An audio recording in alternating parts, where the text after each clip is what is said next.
χρόνια περνούσανε με δυσκολίες, δουλειά όλη μέρα, κλεμμένη χαρά. Καιροί συνυφασμένοι με κακουχίες, φέραν τον ένα στον άλλο κοντά.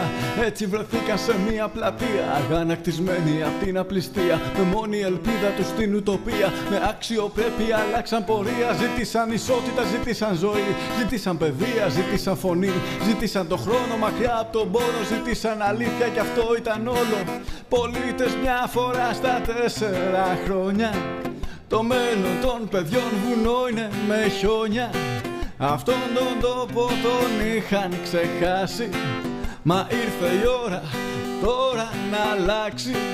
Κάποιοι γαλάτες πολεμούν στο χωριό τους κι αλληλεγγύη έχουνε για ζώμο τους.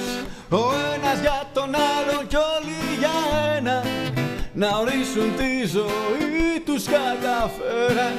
Πηγάδι σύμβολο ζωής μα και κόπου, για την αυτοοργάνωση του ανθρώπου. Για τα παιδιά και για τα όνειρα ελπίδα, το λόγο φέρω σπαθί και ασπίδα. Να να να να να να να να να να να να να να να.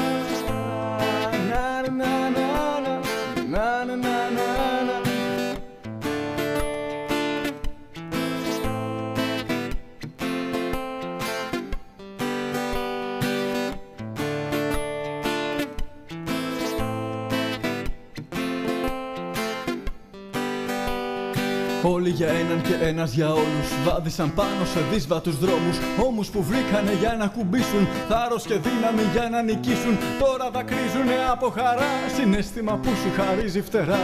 Όλοι αγκαλιά γίναν μία γροθιά, ορμητικά μανιασμένα νερά. Ζήτησαν ισότητα, ζήτησαν ζωή, ζήτησαν παιδεία, ζήτησαν φωνή. Ζήτησαν το χρόνο μακριά από τον πόνο, ζήτησαν αλήθεια κι αυτό ήταν όλο. Πολίτες μια φορά στα 4 χρόνια. Το μέλλον των παιδιών βουνό είναι με χιόνια. Αυτόν τον τόπο τον είχαν ξεχάσει. Μα ήρθε η ώρα τώρα να αλλάξει. Κάποιοι γαλάτες πολεμούν στο χωριό τους κι αλληλεγγύη έχουνε για ζώμο τους.